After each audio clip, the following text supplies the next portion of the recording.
Commerce, agriculture, production, dans ces différents secteurs du territoire de la côte ouest, ces porteurs de projets que le président du TCO, Emmanuel Séraphin, est allé rencontrer, ont bénéficié des fonds Leader, une aide indispensable pour lancer ou développer son activité.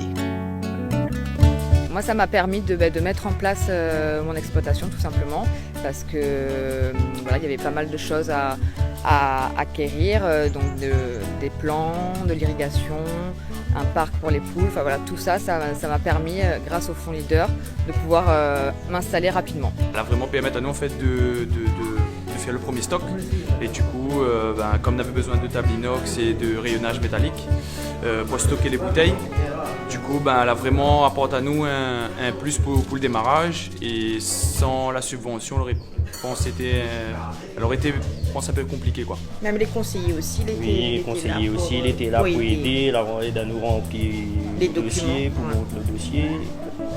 Il était là. Pour le président du TCO, cette visite de terrain avec les bénéficiaires des fonds Leader vise, au-delà du constat, à pérenniser et améliorer ce dispositif qui a un double rôle, économique et social.